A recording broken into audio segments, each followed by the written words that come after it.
Hello, good day to my dear students. How are you now? This is your instructor, Mr. Romel Ilagan as RC Dodger. Hinaot na mo sa may panlawas ug pagtuos ng Ginoo. Kumusta usab inyong mga subjects sa online? Hinaot okay ra. Karong adlaw atong tun-an will study network connectivity basic network connectivity as preparation for our peer-to-peer connections. Alright, so we will start by looking up to this icon in the system tray. We will see X on a network connectivity. So using this cable, a crossover cable will connect PC1. This is PC1 and that is PC2. So we will connect this PC, these computers, using a crossover cable to create a peer-to-peer connection. Okay? So ako sa i-connect ka diyot.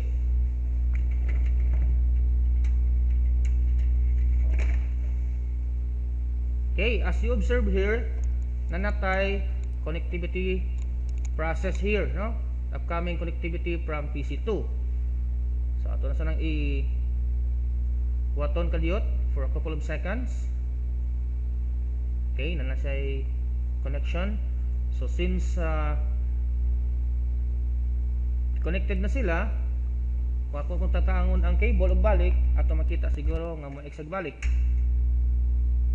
Okay, so ang kitang taang cable na X, yan ako ibalik taod. Again, start na pod ang connectivity.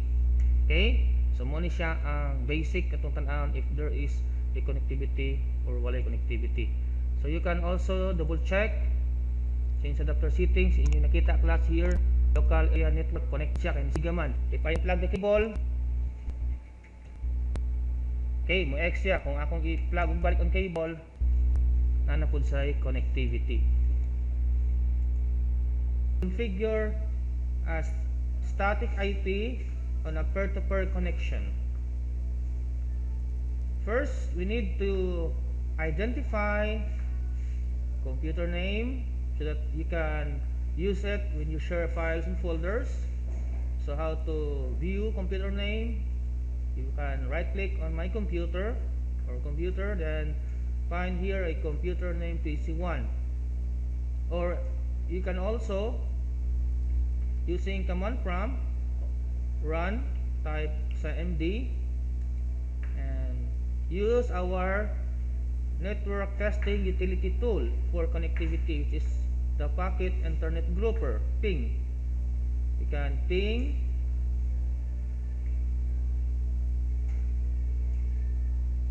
to test PC1. So here is PC1.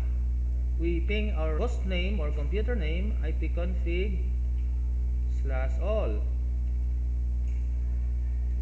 ipconfig/all will show you our host name, or in other words, PC name. Now, how to know our IP address? ipconfig. Okay, this IP address is called APIPA. APIPA means automatic private IP addressing, wherein our operating system automatically assign IP address to its host if it is connected via network or local area network. So without configuring static IP, you can have your APIPA, or without DHCP, you can still have your APIPA in order for the host to share files and folders over a local area network. Okay, so, but now our main topic or lesson is how to configure static IP. Okay, so you can have your system tray here. You can see this icon, an identified network, no internet access. So you can click that one, open network sharing center, then you can change adapter settings. By that, you can see here local area network. Just double click or right click, properties, and go to Internet Protocol version 4 TCP/IP/IPv4. Then click properties. As you see here, there's no IP being configured, or there's no any static IP here. So without DHCP server like router, so our computer will automatically have the APIPA. But if we have a DHCP router connected our network, the router will give you an IP address. Okay? So how to configure IP address? So based our discussion, we're using class C IP address. Okay? It's 192, sample here, 192.168.10.1. And automatically, if we have class C IP address, subnet mask class C also automatically assigned.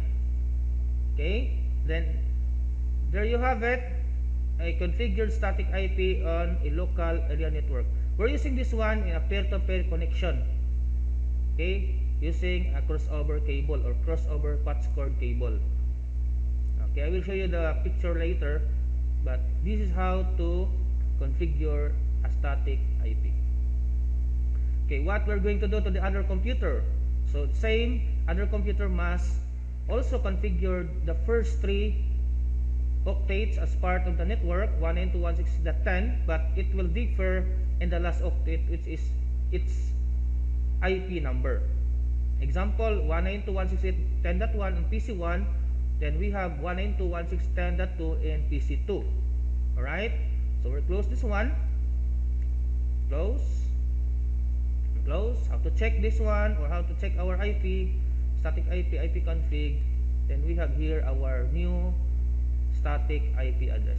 So same procedure class, we need to also assign IP address manually, and PC2 or PC3, whatever PC connected to your LAN. But in our simple hands-on activity here, we have 192.168.10.1 PC1 and 192.168.10.2 on.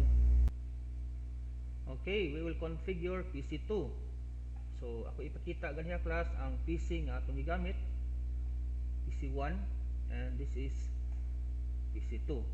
Okay, so the same process and procedure class.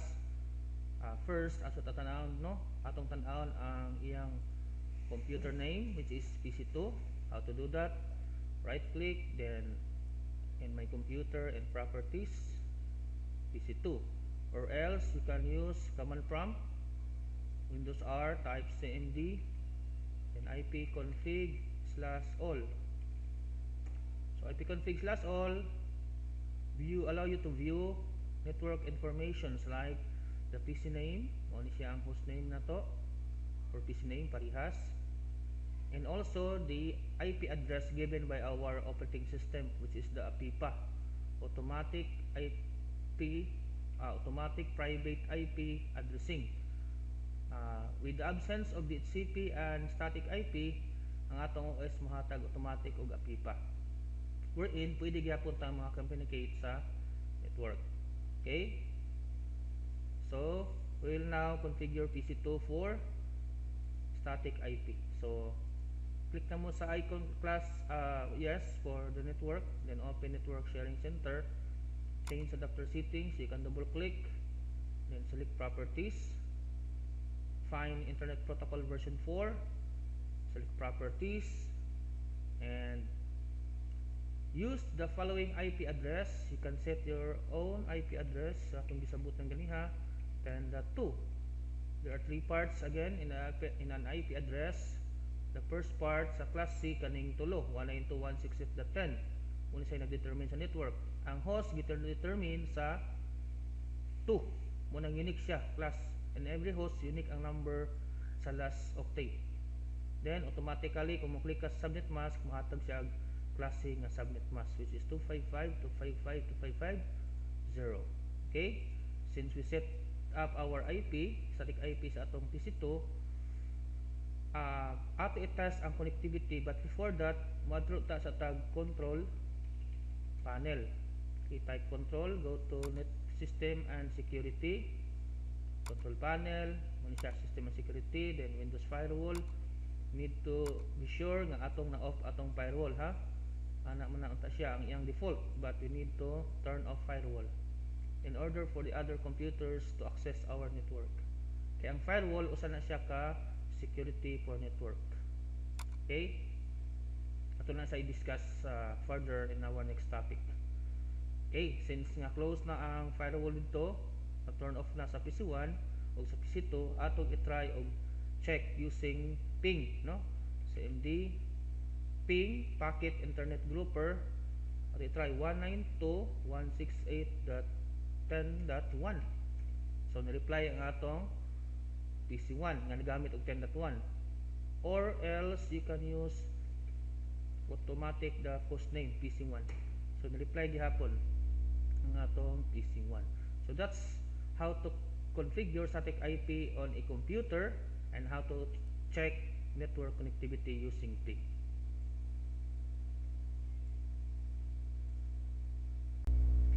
So thank you for watching this video. I hope you learned something out of it, and wait for the next video on our class. Thank you and God bless everyone.